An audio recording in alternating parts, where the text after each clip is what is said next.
আসসালামু আলাইকুম ওয়া রাহমাতুল্লাহি ওয়া বারাকাতুহু।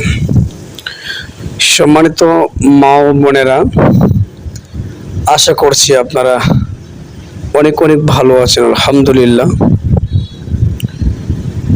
থাম্বনেল দেখেই অনেকেই অনুমান করেছেন আমি কোন বিষয়ে পরামর্শ দিতে আপনাদের সামনে এসেছি। আপনারা অবগত আছেন, একজন মানুষ মার বাবা পৃথিবীতে সব থেকে বেশি শান্তির যে জায়গাটুকু পায় সেটি হলো সন্তানের সফলতা, সন্তানের মুখের হাসিতে। দুনিয়ার মাঝে ওই মানুষের দুঃখ বেদনা শেষ হয় না যেই মানুষ একটি সন্তানের অপেক্ষায় দিনের পরে দিন আহাজারি করছে। সম্মানিত মা ও বোনেরা, হতাশার কোনো কারণ নেই।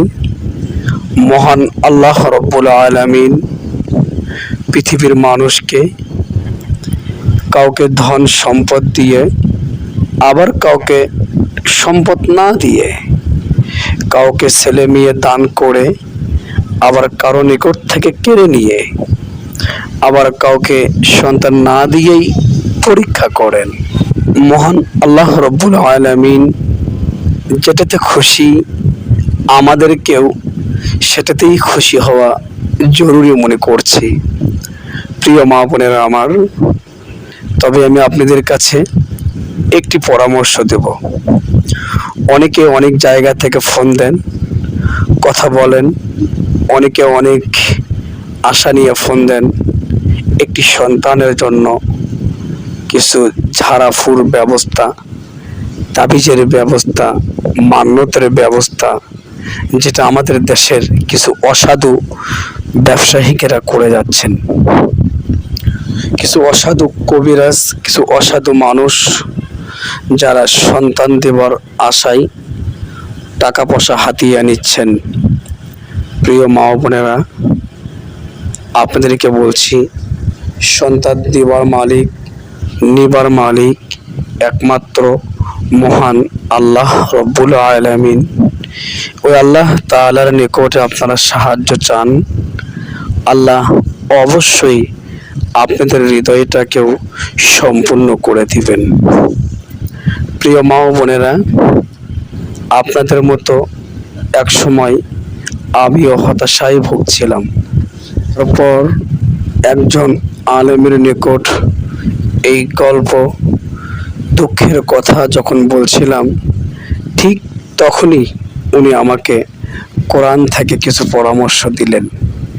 আমি সেই অনুযায়ী আমল করলাম।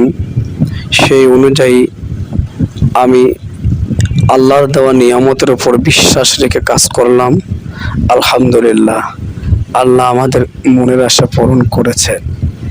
তাই আমি অনেকের মনে এই জ্বালা, অনেকে ফোন দেন, অনেকের মনের কষ্ট যেন দূর হয়ে যায়, সেই আশা নিয়ে আপনাদের সামনে ধারাবাহিক ভিডিওর পর্ব নিয়ে আসব।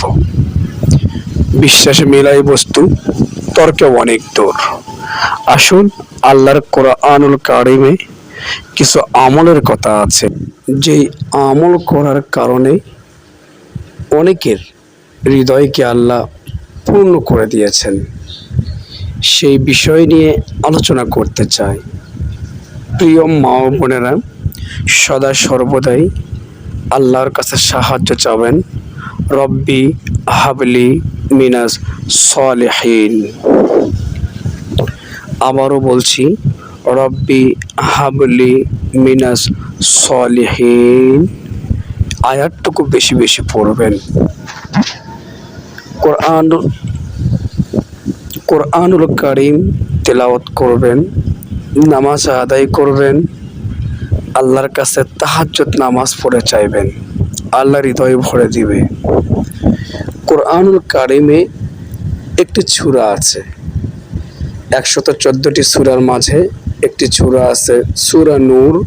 আয়াতটুকু পড়ে নেবেন, পরবর্তী ভিডিওতে আয়াত নাম্বার বলে দেবো ইনশাআল্লাহ। এবং সেই সাথে পড়ার নিয়ম, আল্লাহর নিয়ামতের সকল নিয়ম বলে দেব। আপনারা সাথেই থাকুন। আসসালামু আলাইকুম।